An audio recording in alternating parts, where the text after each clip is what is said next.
Welcome back to my channel Conquer the Fear. In this video we are going to discuss about one of the interview attended by one of the person that the company he attended was Hoonartek.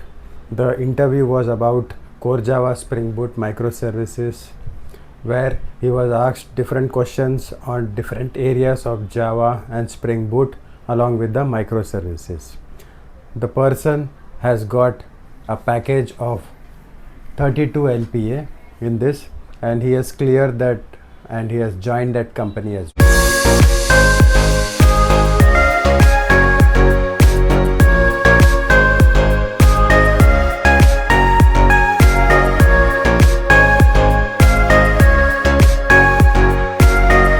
So let's deep dive into the real interview questions asked about. So I did not expected this particular question to be the very first questions. These questions are exactly the same sequence which were asked in the interview. I have not changed it anything. So this is very raw questions. So he was asked to write a Spring Boot service that is going to listen to some Kafka topic and it is going to process those incoming messages. The service should be able to handle the JSON message and it should log them in the console. So this was the problem statement or the question asked by the interview.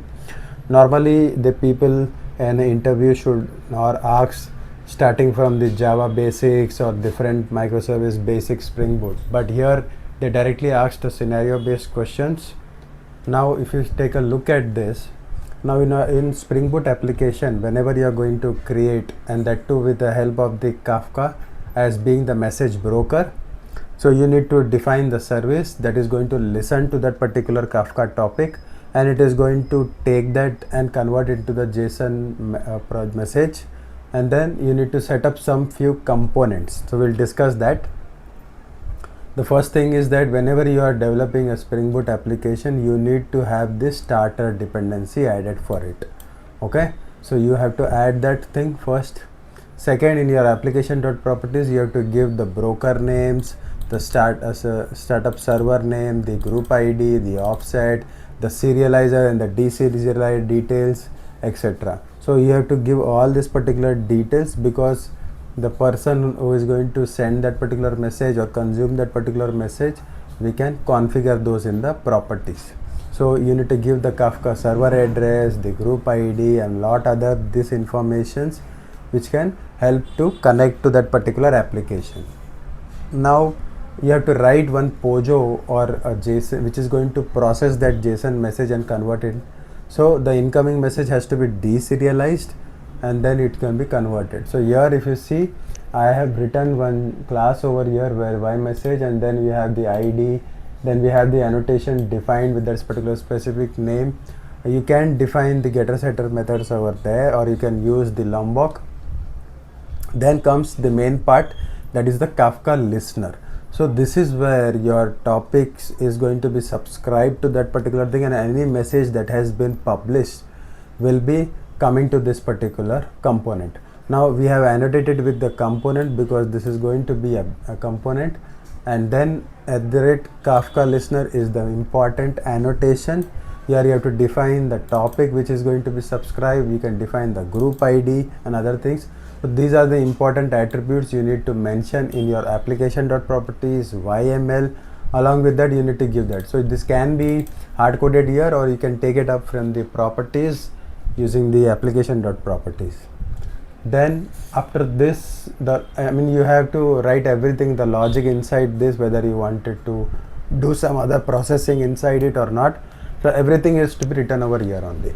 So that's all whatever you need to write in respect to the Kafka, I have written it over here. Then the second question he was asked about how you can optimize your Spring Boot application whether your application is not performing well.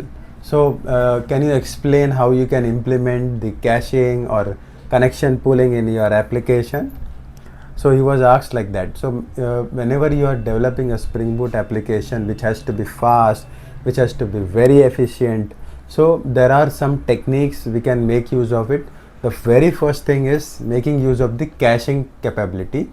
Now caching is going to make a copy of your any of your data which you want that particular things to be available. So let's say you want the most popular book which is there, right?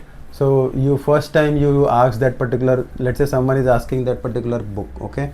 So first one, it is going to get the data from the database or somewhere, and then it is going to add it. But every time, let's say somebody is asking the same question or the same data, then this is going to be taken up from the same cache instead of hitting the database or hitting the same process earlier what he has done, right? So this will help you to make your code run fast. Also it will not only improve your performance, it will make your application fast.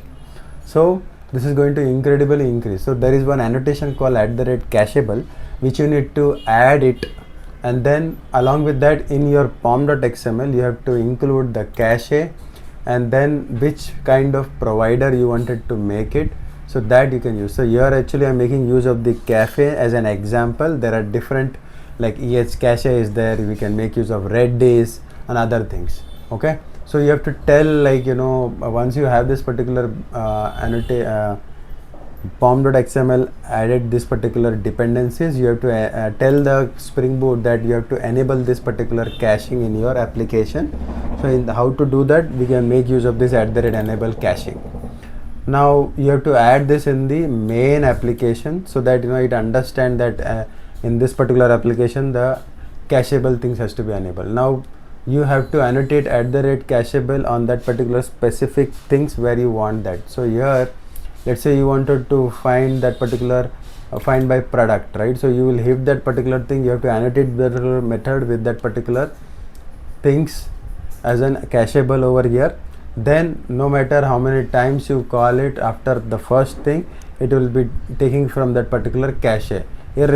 Now there might be some refresh techniques you have to apply, let's say after 1 hour or 2 hours or whatever the time frame you decide has to be refreshed from the database, otherwise that data will be stale, right? So you have to keep on updating that.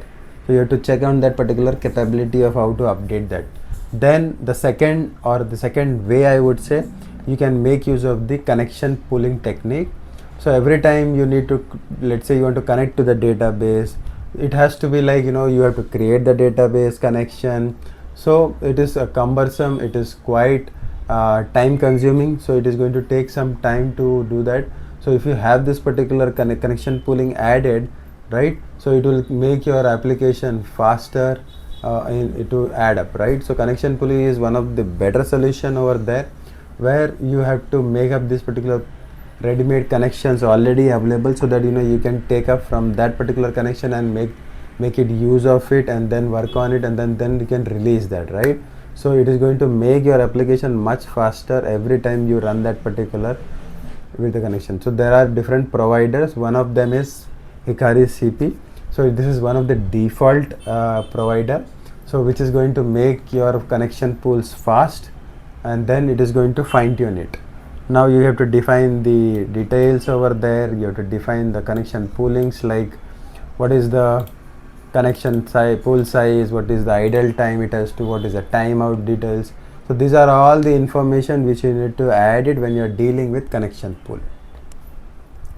Then he was asked about what is the difference between the design patterns like behavior and structural. So there are 3 types of design patterns. So these are the 2 different behavioral and the structural design pattern.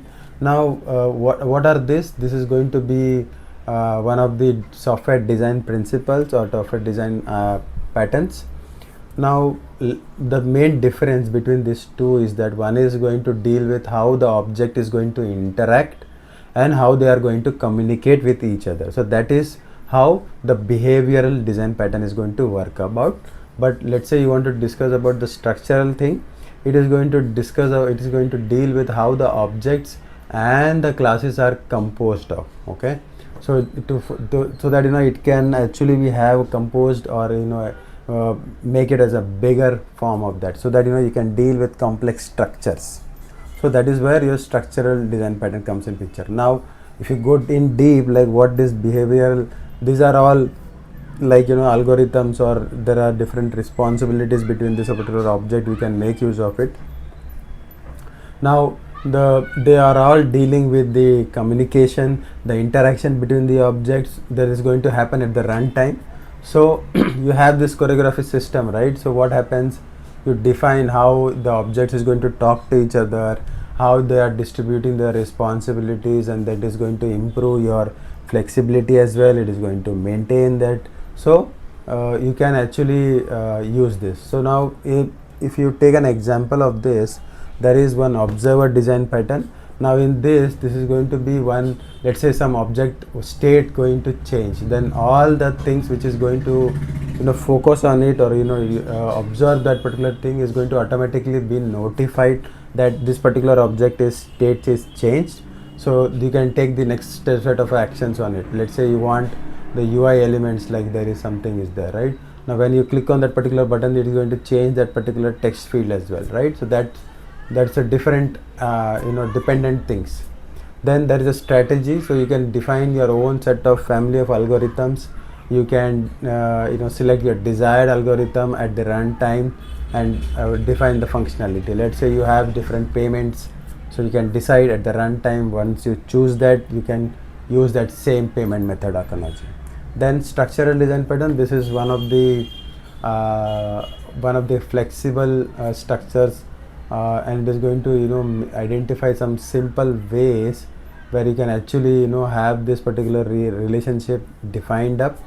Now when you are designing how this particular objects and classes are going to be combined, that is going to form a different bigger structure, then it is going to be very easy for it, and also you doesn't have to compromise on that particular flexibility of the system, which is the need of it.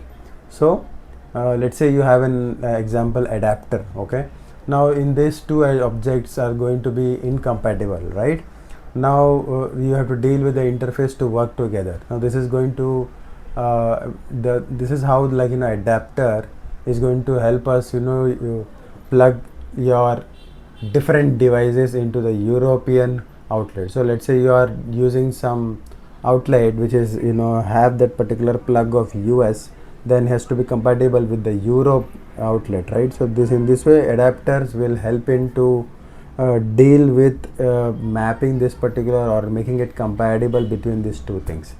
Then decorator, now this is going to attach some new functionality that is going to be added as a dynamically, so that it doesn't change the original behavior or a structure. So it will wrap something as an on top of that functionality, whatever it is required, without having the core things being changed up. So that is what the decorator. There are different other design patterns in these two things, but I have just given an example of two of them so that you understand it. Now what is Saga design pattern? Now this comes under the microservices questions, where you will be asked about let's say how you deal your microservices. Let's say your distributed microservices are there, then how do you maintain the consistency across your distributed applications, right? So the answer is Saga design pattern. Now whenever you are dealing with microservice architecture, then you have to maintain the sequence of local transaction. Now each transaction has to update the data in every services, right? So if one of the transaction is going to fail up, then what you have to do, you have to fail the other services, so that you have to keep that particular data consistent. Now Saga is one way where it is going to compensate, or it is going to execute additional compensating transaction. Let's say if some certain failure has happened, so all the changes which was done earlier is going to be reversed, and then it is going to maintain that particular consistency across your application, making use of this Saga design pattern. So there are when you're thinking of applications, right, whether it is small, big, so this local transaction has to be handled by the specific microservices only. Now there are two kind of implementations, or there are two ways you can implement it. One is using the choreography, that is whenever each services is going to publish or trigger the next set of actions in the Saga. So there is no central coordinator which is going to communicate on behalf of them.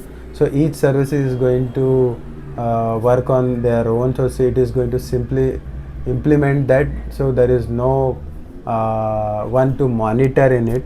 Okay. But orchestration, this is another way to implement it.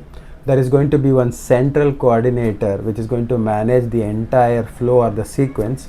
Now it is going to tell which service is going to do what and what is going to be the next step of it. So this is going to give you a much more granular control over how you can do the error handling over there, how you can check the sequence, or you can roll back, when to roll back, right? And you can also deal with the single point of failure over there, and you can actually have a alternative solution for it. Then if you take a like example of custom e-commerce application, right? So you will see like you have a different let's say order services there which is going to initiate some payment, and then there are some inventory transaction related things, and then everything is completed, then only this is going to be committed up. But let's say order services executed in the payment, let's say some failure has happened, so it has to compensate this by issuing a refund amount of it, right? So here actually the next step will be roll back over there. So this is how Saga design pattern will work on it. Now I did not expected this particular question. I normally have not seen very much this interview questions being asked up, but this question was asked based on the level of expertise or level of interview attending it, right? So this is, I would say, I've experienced this, but this has been very rare questions. So what is the difference between the symmetric and unsymmetric encryption? Now this is in context to the security. When you're working on the application, security is quite important. So these are the two encryption techniques where you can actually make your application or your data secure. There are two different ways. One is symmetric encryption. Now what is exactly it is going to be where you're going to make use of the same key which is going to be used for encrypting and decrypting purpose. So whenever the two systems are working, they are going to make use of the same key. Okay, so instead of their own different keys, they are going to make use of the same key. So you can actually think of it as a simple key where the same key will be used here and there, right? So to unlock that, you will need the same key over there. Now what is the key characteristic? The first is it is going to be much faster, it is going to be less intuitive than the asymmetric encryption. We are going to discuss what exactly asymmetric is, and it is very ideal when you are dealing with the large amount of data. Now security aspect, there is going to be a single secret between all the parties, so there can be some compromise if all of them are data, let's say one of them is getting hacked up, then everything actually the same key can be used up to hack other systems as well. So in this way it can be little bit compromised. Now different algorithms we can make use of are AES, that is advanced encryption standard, and there is also a DES, that is data encryption standard. Then comes the asymmetric, that is going to be the public key. Now this one already we discussed was the symmetric one. Now this is asymmetric. Now this approach we are going to make use of the pair of the keywords, which is one is public key and one it is going to be the private key. So the data which is going to be encrypted with the public key has to be decrypted with the help of the private key. Okay, so this is going to be very, very secure. Now this can be shared, the public can be shared widely across, while the private key is going to be secret to their own application, so this cannot be shared among others things. So this is going to be very secret to that. So in this way it is going to solve that particular distribution problem of the symmetric which we had earlier. Now it is going to be the public key that can be shared with anyone and can be used up over there. But if you see, when it comes to the speed part, it is little bit slower as compared to the asymmetric, because it is not very practical of encrypting a very, very large file. So it is often, you know, secured exchange with a symmetric better. Okay, when you're dealing with the security, that is symmetric thing. Now there are RSA, there are ECC algorithms which we can make use of it when you're dealing with the asymmetric part. Now what is synchronized and the reentrant lock? Now whenever you are dealing with any locks or synchronization process, this is going to be the important aspect of Java or multi-threading, because you need some resources to be locked up. So in this case, there are two approaches as of now when you're dealing with this particular certain question. First is synchronized. Now these both are used when you want some thread synchronization to be done, that is going to prevent some race condition. Okay, so in that case they are going to be very different in the flexibility, how they are going to deal, the control it gives, the usage where it is can be applicable. Now let's say you are thinking of synchronize. It is simple and it is going to be the built-in mechanism. Okay, but it has got I mean, it don't have the fine-grained control. It is very limited. But when you are going to the reentrant lock, it is going to give you much more powerful way to deal with it. Also it is going to deal with the manual process, which is going to be advanced feature. Now here what happens, the difference between these two are how it is going to acquire the lock. Okay, so and how it is going to release that. But when it comes to synchronization process, it is going to automatically acquire the lock when your thread exists. That is going to be simple, but it is less error prone to the errors, as you cannot forget to unlock it. Now reentrant lock, you must explicitly acquire the lock, you have to release it with the unlock. So this is a one manual process. You must call this unlock in the finally block, so that you know it is going to release that, even if there is some exception which has occurred. So this is going to do, but forgetting can lead to be a deadlock. So in that case you can make use of the try with resource, or may have to ensure that finally block is implemented properly. Flexibility wise, synchronization is going to be a mutual exclusive lock. It does not provide you any different scenarios to acquire lock.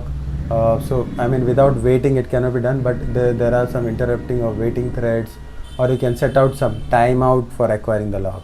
But when it comes to reentrant lock, there are some packages which has been introduced. So there are some try lock method, lock interrupt leave, the try lock. This is going to acquire the lock with a specific period of time, etc. So this can be very great way to handle it. Now performance wise, in Java, like when you're dealing with synchronized, this is one of the highly optimized one, and if it is well performed, it is going to be better way. But in reentrant, it can be sometime often better performance highly compared to the other part, but it is going to be much more sophisticated when you are trying to implement this. Now code wise, it is going to lead to some very clean way, much more concise way to build in making use of the synchronized keyword. But when you're dealing with reentrant, it is going to be verbose and required to write the try finally block, which can be a clutter code, but it is going to make it harder to read and perform, right? So it has got its own pros and cons of it. Now when to use it, let's say your application is simple and it has got this simple thread safety mechanism, then we can make use of it. And you are not very much concerned about the timeouts or interruptibility, we can make use of it. When you want your application to have a clean, very reusable code, we can make use of it. But when it comes to reentrant, let's say you want to acquire without blocking any threads over there, you want to, when you need an interrupt of thread that is going to wait for the lock, or you are requiring some fair locking policy, which where it is going to wait, the longest thread gets the priority over there. In that case you can use it and you want to separate read and write logs to be happening, then in that case we can make use of the read write reintent log, which is a separate implementation. Now this is one of the favorite interview questions among all the interviews. You definitely will see this particular interview question. If you see, I've seen more interviews where this is definitely asked up to understand whether he knows the basics. Now HashMap is nothing but an key value pair. It is kind of an array of linked list. So it deals with the bucket array internally.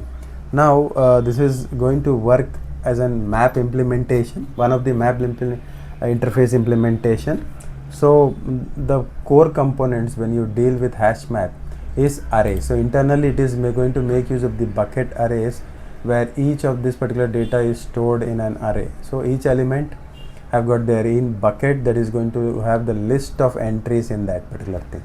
Now there is a node entry which will have the key value pair, which will have the node where it is going to have the key, value, hash, and the next pointer to that is going to be the linked list, right?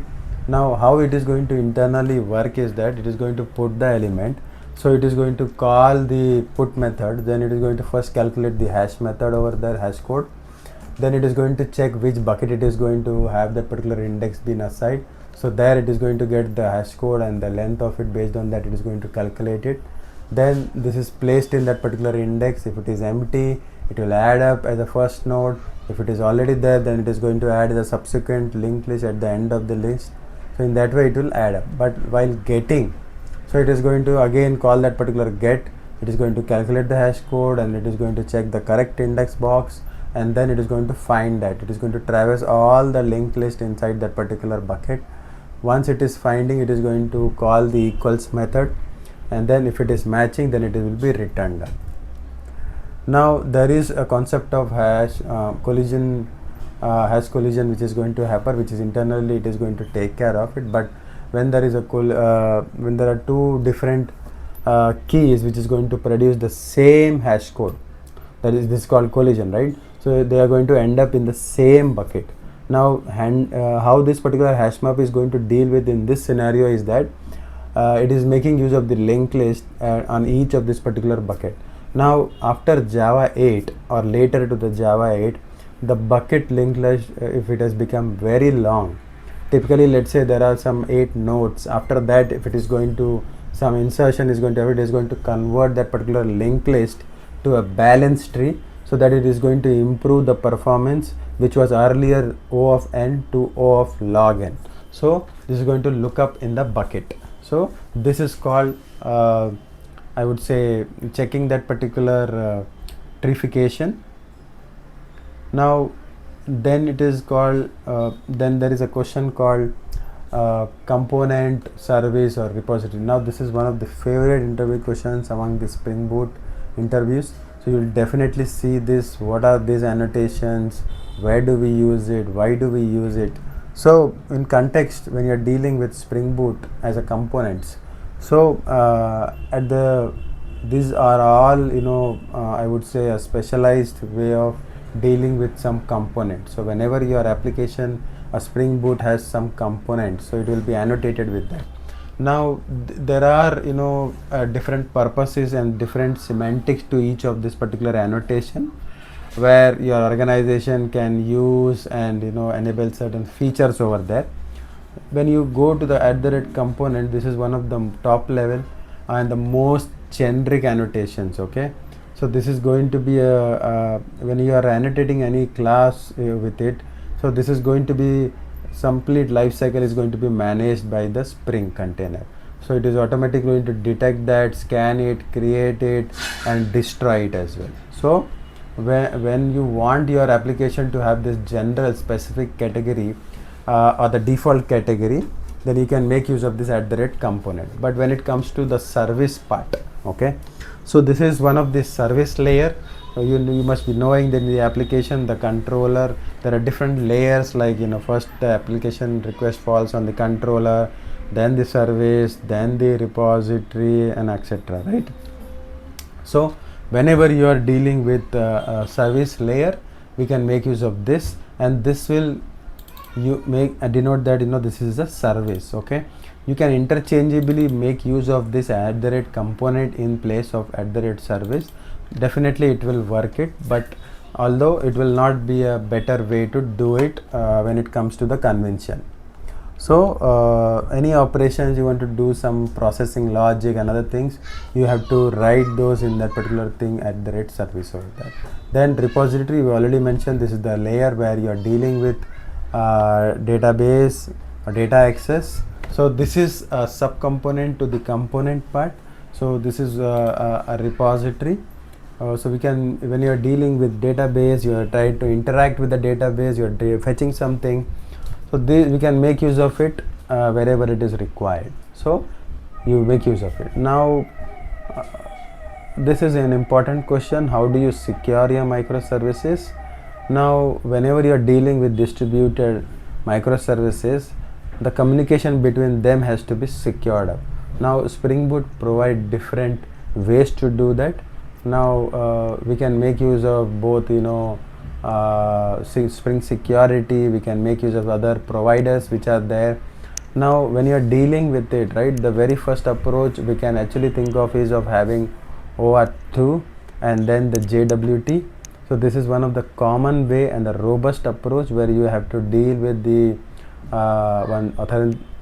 authorization server, where it is going to issue some tokens where each microservices will be trusted up. So the OAuth2, if you see, this is one protocol which is going to get the token, which is going to first authenticate that with the help of the authorization server, and then it is going to issue some JWT token. So this JWT token has got some different format. It is going to be digitally signed up. It is going to contain who is the claims, the user information, and it is going to be the trusted way to or a verified way to share the data between the application.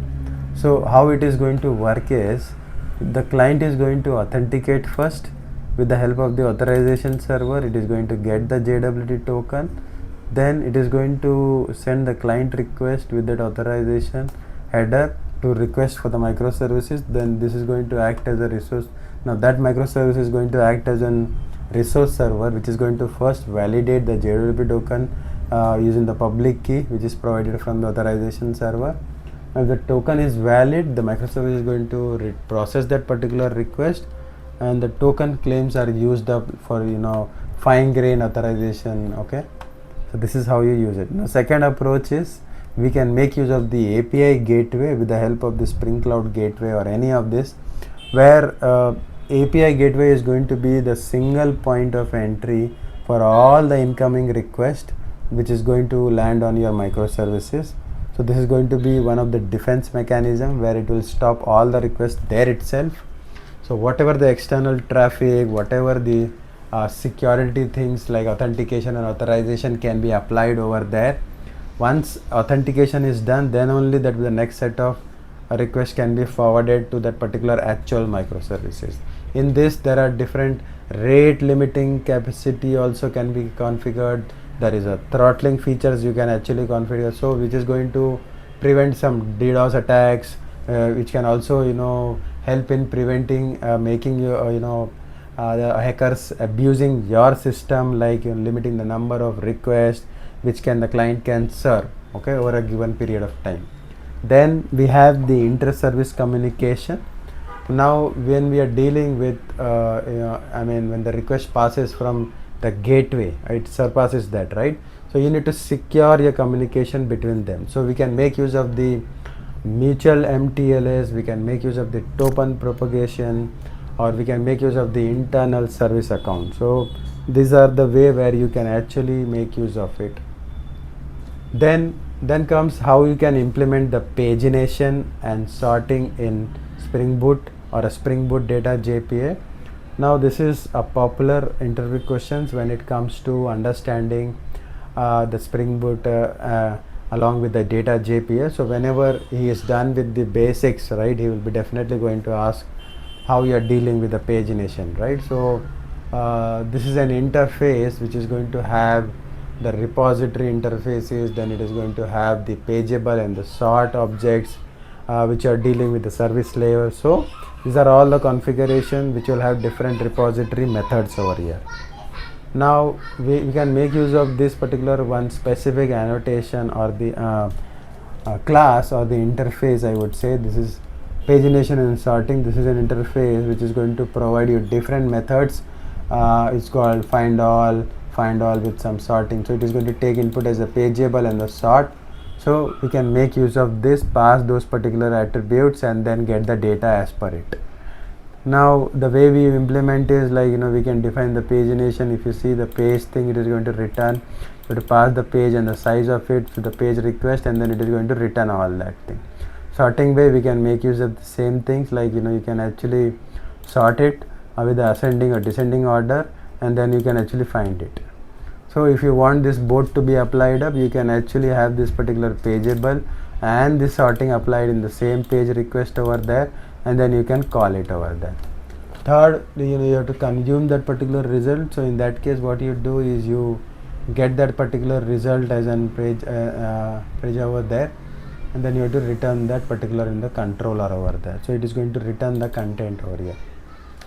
Now what is the difference between authentication and authorization? Now, this is quite important when it comes to your Spring Boot application and you want to securing your application.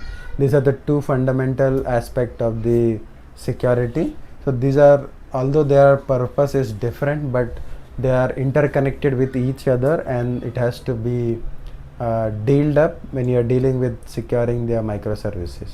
So authentication is a process where it is going to deal with who are you, right? So it is going to identify who's the request is coming from. Okay, so it will grant that particular access to the system, whether it is going to check that whether you are authorized, authenticating, you are given the right set of information and you are correctly identified. Then comes the authorization. So once you identify whose the system is, then you can actually verify what kind of resources are allowed to access. So it is going to successfully after you have successfully authenticated, it is going to know which particular resources are permitted by this particular resources, and it is going to give you that resources only. So make sure you understand this particular concepts very well.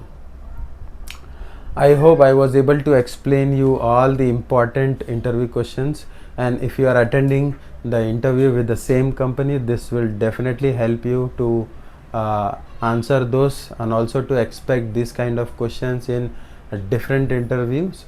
So if this video was helpful, please give us a thumbs up on this particular video. Also don't forget to like, subscribe and hit the bell icon. Please check out my channel for more such videos on Java, Spring Boot and microservices, and lot of interview video series.